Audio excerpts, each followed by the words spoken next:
roughing it in the desert of Angola. You know, I've known people that went there and never came back.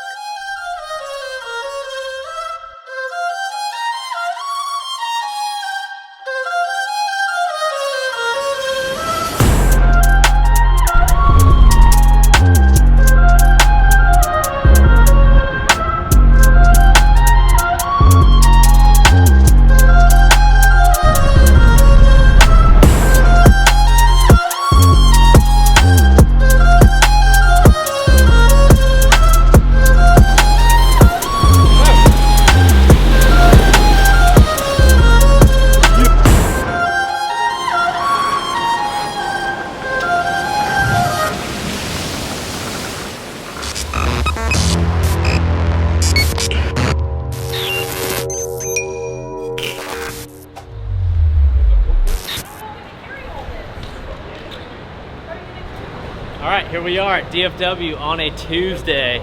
We are heading once again to South Africa, going to the African continent, and when we get there, we're going to drive through 3 different countries and then all the way up into Angola to do a little bit of surf fishing. We're going to camp out on the beach. We're going to hang with our South African friends. 96 degrees out here. Where we're going is wintertime. 39 degrees, 70 degrees in the daytime. It's going to be absolutely amazing. We're on a little 8-week hiatus on the Bassmaster Elite Series. We're going to have a little fun.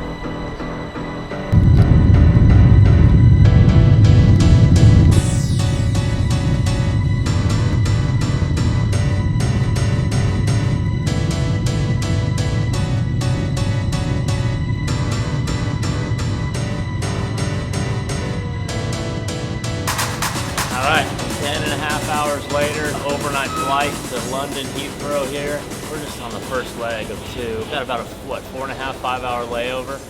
We'll hang out, a little tired. Actually, I'm not too tired yet. But a little layover here in London, and then we head to Johannesburg, another 9-10 hour flight, 11 hour flight. Yippee. Let's get some food. I heard the food is really good in England.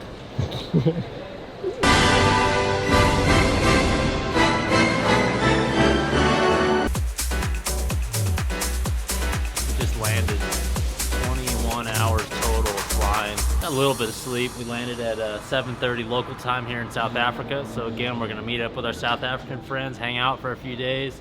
We're actually traveling through 4 different countries. I thought it was 4 different countries. We're gonna have a freaking adventure and you guys are here for it. It's gonna be amazing. We'll see when that jet lag catches up, but the trip starts now, officially. No, Angola's tough, eh? South Africa is tough, but Angola's a little bit tougher.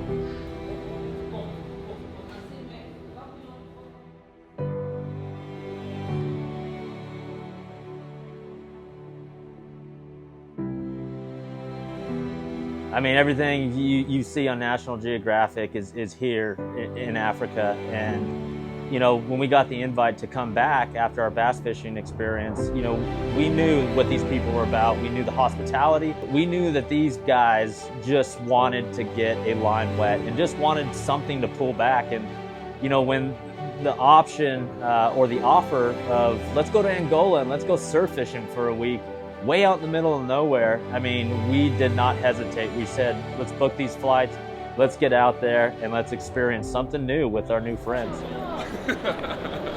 How are you? Good. Hi, Charlie. What's How up, are you? brother? Lekker, man. What's up, guy? How are you doing? Good to see you, Wearing man. shorts Good to too, see- I see. Oh, well, we have 2 on. It's cold, so. Let's go. He's freaking out about the drive. It's going to All be part not. of it. But it's 3 countries. That's what I'm it is. excited. 4, I That's think, right? 3. South 3. South Africa. Well, it's South Namibia, Africa, yeah. Botswana, Namibia, Angola, yeah. To Pretoria now. So you've got some weight on that one. So we're going to go to Pretoria quickly. Just stop at one shop. I need to pick up rods we're taking with. Then to Leonard. And then, yeah, tomorrow you join us at the rally. Saturday morning. Remains top We go. priority.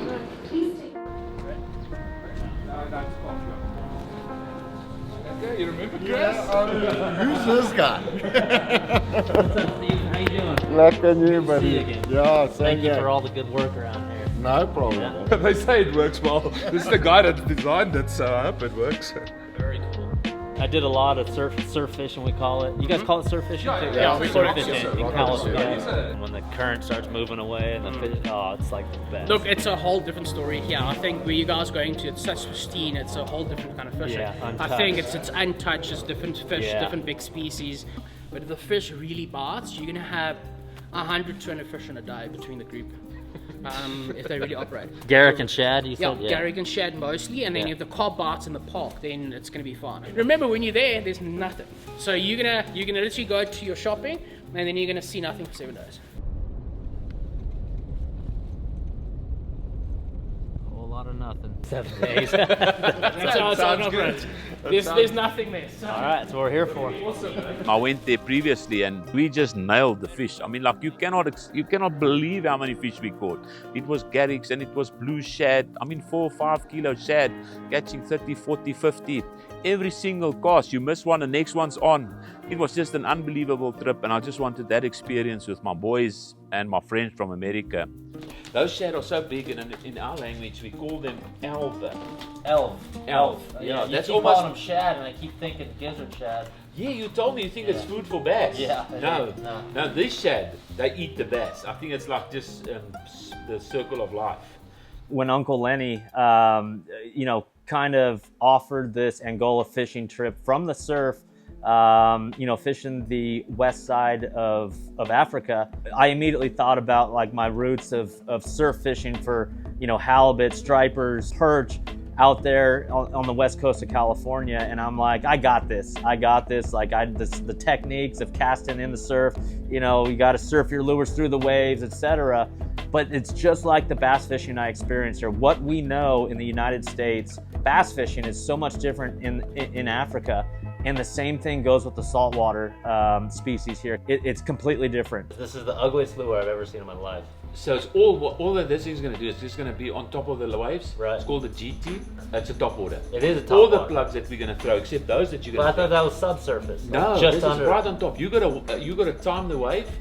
When you see the wave catch, you throw it on top of that wave, and Yeah. you just keep it on top of that wave, and then you'll see that big black garrick come and eat it.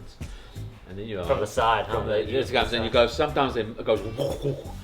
And he's actually quite a clean fighter, Yeah. so it's just a good fight. 10, 15, 20 minutes to get He him doesn't in. try to get you in the rocks. He doesn't try. When you say clean fight, he stays up high. Stays up there and just runs as much line as he can. If it's a big one and you've got a little reel, you'll have to follow him on the beach because you might just lose all your braid. I could tell you all day long that the fish eat anchovies off of Santa Cruz coast in California. In Angola, anywhere in Africa, it's completely different. The food source is different. Your lure presentation is different. All the lures are super ugly to me, being from America, but all the lures they had for us were just top notch, and they catch fish out here in Africa. Ended up, trade was a little bit of a problem being the only lady going with, roughing it in the desert of Angola. I've known people that went there and never came back.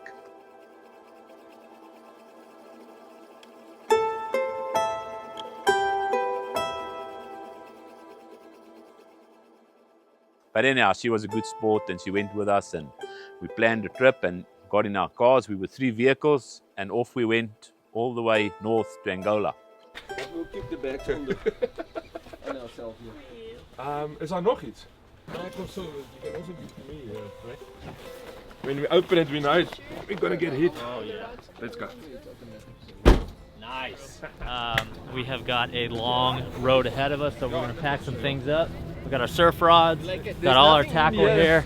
But yeah, Vorsh is wrapping up because he owns one of the race teams here, so he's going to say goodbye to them, and we are on our way.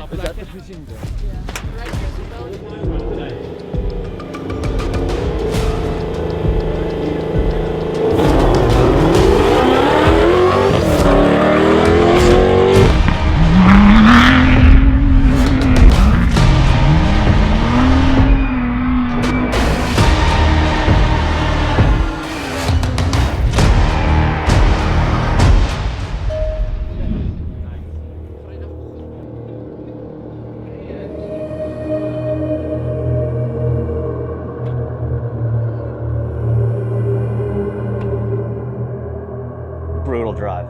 I mean, 30 plus hours in the back of a Toyota, like a 4Runner sized Toyota. 4 different countries. And what's crazy about the journey from, Johannesburg, South Africa, where we just took a 20-hour flight. The next day we were in that Toyota driving through 4 different countries, potholes, dirt roads, cows, goats, wildlife everywhere. And, hardly any highway patrol that doesn't exist, hardly any gas stations, and 0 fast food to just pull off on the interstate. Oh, there's a truck stop, let's pull off there. They don't have that here. So just a brutal, brutal drive, but we knew that there was a pot of gold at the end of that rainbow. But we try to soak in every single piece of that 1,600-mile trek, 32 plus hours. Namibia's next, right? Right, yeah, so he talks a lot. He's giving you guys everything, so I'm going to let one of them explain where we are. Yeah, just tell the camera where we are and what's going on real quick. Act like you're Chris. And What? you give, just do it, come on. Just do it. You're the most social guy ever. Never. Not. Welcome to Skilpadshek in South African side still. We're leaving South Africa now, going into Botswana on that side. And then we've got 800 kilometers to go to the next border post. Let's go. Let's go, boys. Let's take care of foot and mouth. Yeah, that's a foot and mouth disease. So they clean your tires? Yep. Yeah. So you don't bring any. That's the Only dumbest strange thing I've ever things. seen. It's like sewage water. It's all the germs.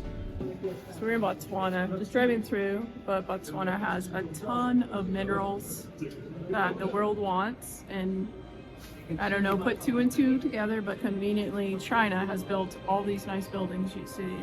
Everything's from China. I wonder why. What would China want to build buildings in Botswana?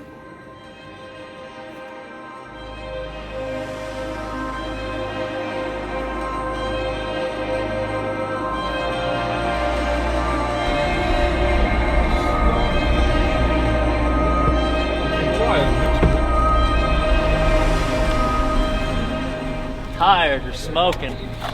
Doing 160 kilometers an hour. That's a lot, that's fast.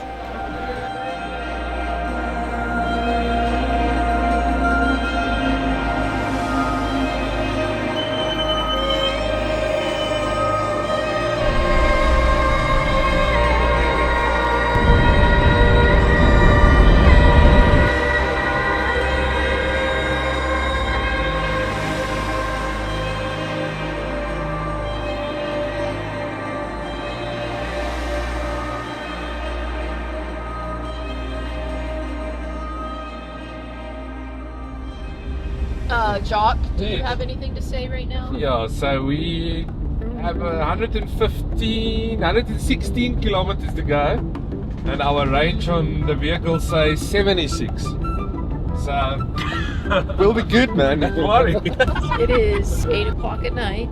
We did stop not too long ago, and we all went to the restroom and hung out and laughed. During that time, for some reason, Jacques right here and Gorge in that other vehicle didn't get fuel. Now, we're on a really long stretch in the middle of nowhere in Botswana. And there is no one in either car from Botswana. Does anyone speak the language of Botswana? No. And Google says there are no gas stations between now and when we run out of fuel. Jacques says we're gonna be okay. He's a very positive human. The math, though, is not mathing right now. Not at all. Not close to mathing. And it appears we will be sleeping in Botswana. No fuel, we know nobody, do not speak the language. And this isn't even the first 24 hours of the trip. It's an adventure, that's what it is about, huh? Does Vorsh have any diesel on him? I don't think I think he's also close to empty. The diesel is gonna idle it out, yeah, if you don't have power. It looks like There's a little It bit looks of like light. a little town, yeah. yeah, so this looks like a gas station, but it is. Tsutsa. There's it there on the left. And Yes. it, watch, yes, on the left, watch. There it is. It's a shop. Was it closed? There's it. Oh my gosh! I told you! You see, the problem with Starlink now is it gives you hope. If No, we it didn't have didn't give- Starlink now, we will have hope I still didn't going really forward. have hope. Now we've got 6 kilometers left and there's 32 to go.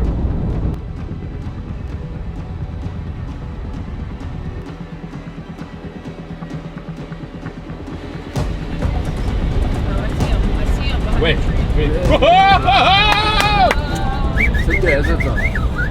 So I said from the beginning we'll make it. So look at this. Here we go.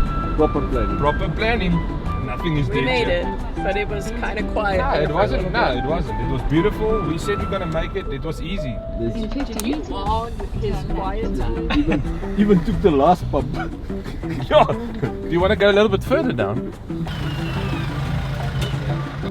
I don't know what's the problem. As you can see, here's a fuel station, so we're good. Talk to me. Were you filming all that? Oh yeah. Yes. How freaked out? How freaked out was she's texting me?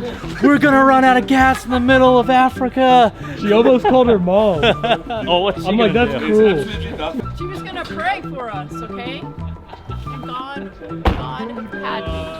They didn't have me, God had me. I already knew what the conversation was like. You don't even have to tell me. I already knew.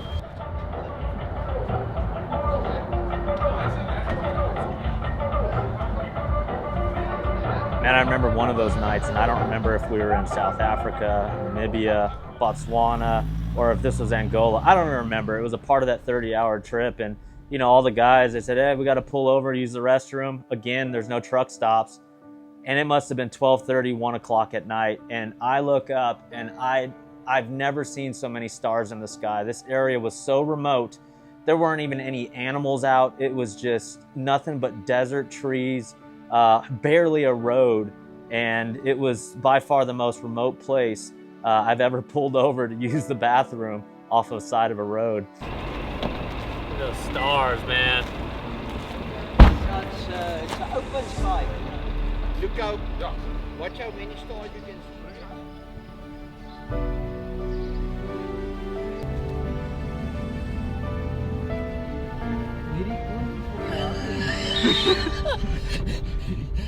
I remember one morning going into Angola, and they have what's called these runners. My buddy Santos, this guy literally started running to the car, and essentially he's soliciting business, and it's unofficial business. You know, hey, give me your passports and I will rush this through, so you're not waiting, you're not being held up at the official border post, because he has connections, and he does. And that's what you pay for. It's super cheap, but that is the best way to get across the border, is using these runners. Gosh, look at this guy's got hundos all over. Do American money. Do paper? You like American money? Yes, American money. I'll give you my WhatsApp number. Problem, I'm using Unitel card. I don't know what that is. Me You know like- racing? Running, racing? Yes. If I'm faster, That no is no it. pay. If you beat me, $10. Yeah. Look, I'll show you the $10. $10. Look, open up your shirt. Open up your shirt. Look, it matches. If you beat me in a race, you get that $10. Small, $10 small. No, U.S. dollars. In Angola, small. Namibia is too much. Listen, Santos. Winner gets this, right there.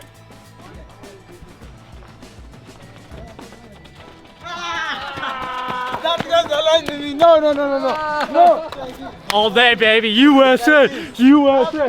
No. Santos. You are very Here you go. malike. Here you go, my friend. There you are, he's giving you $10. It's a lot of money, American man. dollars. Look at It's a lot of money. Not. look. Angolan is Look small. at his shirt. $100. $100 bills. I'm Americano. You're Americano? Yes. But then you got Americano. No, that's small. Huh? Small. It's not It's small. not small. But exchange it. Let's go. That's right. Yes. 6:30 in the morning. Let's go. Namibia to Angola border. We're racing, dude. I mean, every official border post in every country in Africa that we came across wasn't official to me. There were no signs, there was no official lines, no one spoke English. They didn't even speak Afrikaans, which is what our people in South Africa speak. So the translating of official documents, you're handing over your passport to people that don't even have a badge on. Just super shady to the American eye, but we knew we were in good hands. Black and white. Black and white. How did you get beat by him? He's slow. Black and white. So we've been here at this border post for 3 hours now, so we're finding ways to let Santos make more money here. Say 1, 2, 3, go. Say it. No, you say it. Say 1, 2, 3, go. No, 1, 2, 3. Go, go, go. Oh, Santos, you're so strong. I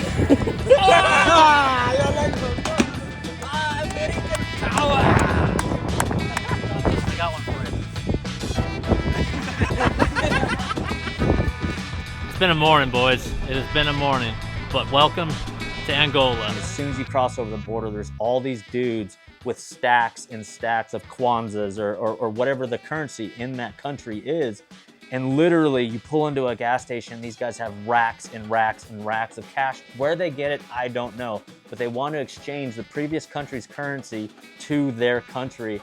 And it's the craziest thing, seeing them flip all these bills and doing the math in their head. And you're trying to keep up, and there's this guy giving you this rate, and this guy's giving you a better rate, and it's just pure chaos, mayhem. And there's, you know, the country actually hires these security guards, official security guards, with straight up AKs, rifles from who knows where, to kind of just look over these cash exchanges. And it's the official, unofficial currency exchange, and it is absolutely wild.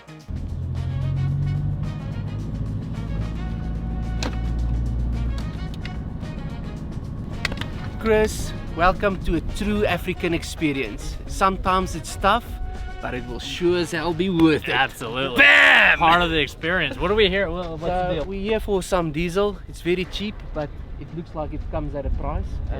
All the buckies are standing in line. We're not moving quite fast. It's a mess. I mean, we skipped another fuel station, no fuel there, so we have no choice. We're all empty. We need to fill up. At this country, fuel is quite cheap, so you'll think it will be fully stocked. Right. But yeah, I mean, this is crazy. That's a true African thing. You'll wait. Why do we need to wait? I'm not sure. How far are we from the beach right now? No, about 600 k's. Still So we can't go. We're stuck here. Unfortunately, everyone is out their cars. Diesel is in. Can we go for diesel? Ja, diesel is in. Let's go. Pap, ons sal stap, pap. Laat hulle gaan.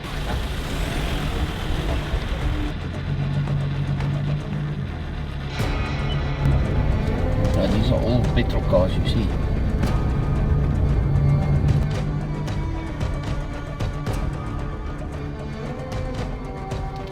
Hoeveel geef je? Wat zie je? 10,000. How much is it? Yeah. Can I buy another 100? You want more? You can hear me. There's a possibility that we're going to put our tent up outside the gate at our 9 or tonight. But we'll just that nasty to that guy and tell him we'll bring him some fish, and I'm sure he'll let us eat. But we have got to try and move on a bit now.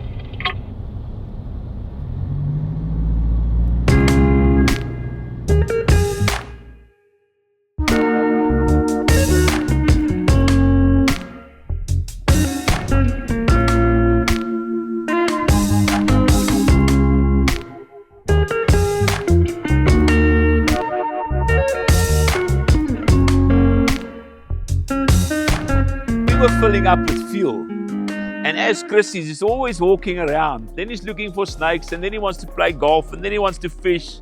And he walked up to the Land Rover and he started speaking with a lady and her husband, Jonas and Celine. Just want to say, Jonas, regards from all of us. And the next minute he invited them to join us 300 kilometers further in the desert. There's no house, there's no nothing. And we thought it's all talk, and we just left it there, and we got in the car, filled up with water, and off to the deserts.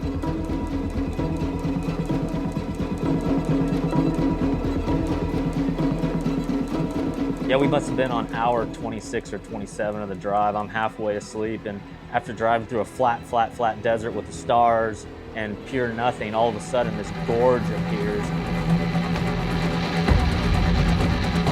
You drop down 2,000 feet in elevation.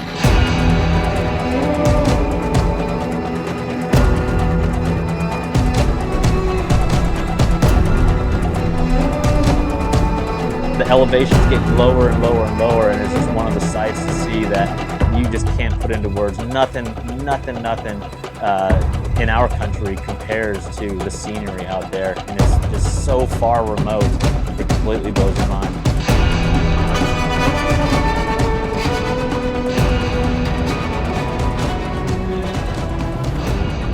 And with that beautiful scenery, you know, you're reminded where you are in the world. And and that's a third world country in Africa, which is Angola. I mean, these guys have nothing. You know, we decided to stop for some charcoal for the week to camp out and cook with, to braai with, and out of nowhere, out of the mountainside, comes this hard-working man and his colleague.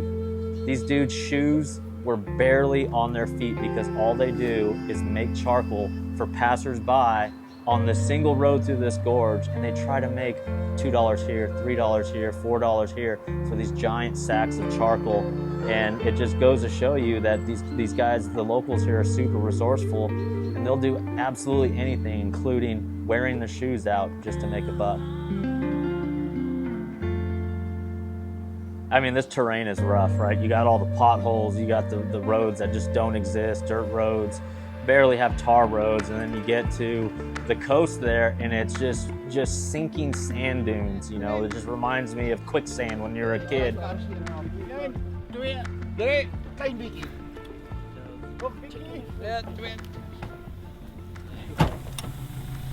Yeah, so we got in super late last night. 3 of the 4 trucks got stuck on the way in, so welcome to the dunes of West Africa. And it's crazy that this whole coastline right here from Angola all the way down to South Africa, the type of species we're fishing for, they live all across here, but this is like the hot spot right here. This is where like the shelf runs right up against the beach, so should be plenty of life there. Slept well. We set up the tents just for the night. We woke up and we're heading to the actual campsite. So after a 21-hour flight, and like literally it turned out to be like 36, 37 hours in the truck, traveling and stopping and watching out for cows and cattle and goats and potholes and everything else. We're finally here, and we'll be casting here shortly. The sun starts to come up from the east, and we're looking west out into a beautiful sand dune desert that goes for miles and miles and miles. And when you get to, you know, the park entrance, there's just 2 guys there that literally camp out, no running water, no AC, no heater.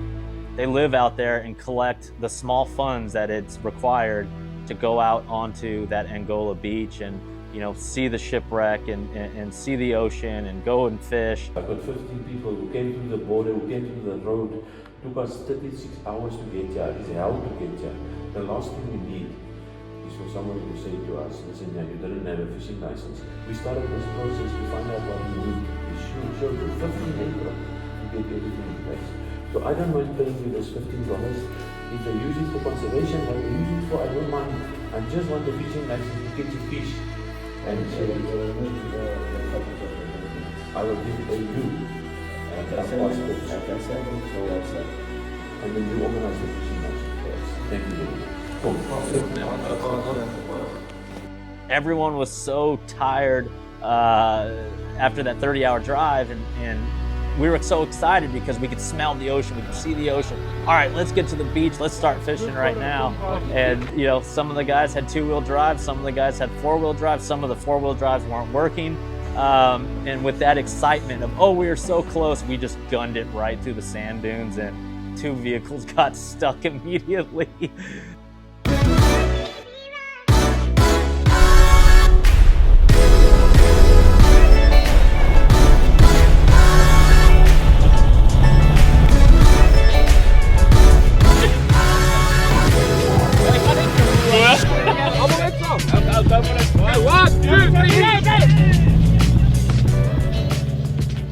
Press on the pedal and the traction control came on. I said, Stefan, no, they're not going to. And I said, I pushed the traction control, put it off, and then we went. And when we came here, it started to do. I said, we ain't shit. I was worried because I knew Chris is a fisherman and this is a rally driver, and I knew we in trouble. So all that hype built up over 30 hours. Oh, we're finally gonna get to cast. Nope, stuck in the sand for hours. We had to dig our way out, and with all these awesome 4-wheel drive Outback vehicles, you know, the one that survived was the tiny little 4Runner, little Toyota 4Runner in 4-wheel drive that just rolled over that sand like it was concrete. I can't wait any longer. The beach is calling. Had to rig up a rod.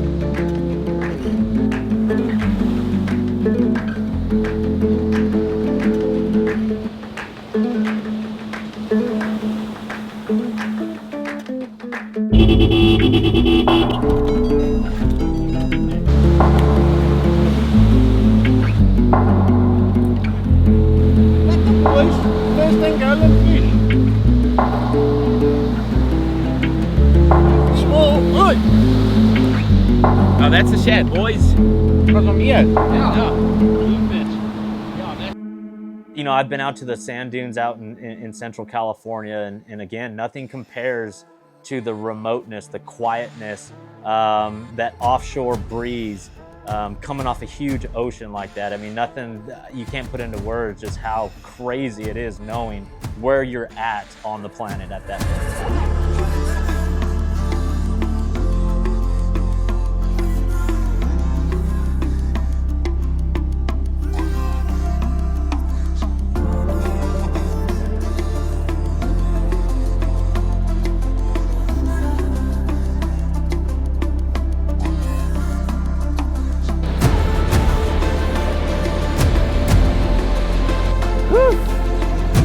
Now the fishing's not like wide open, but there's definitely opportunities for some big ones. Heads up.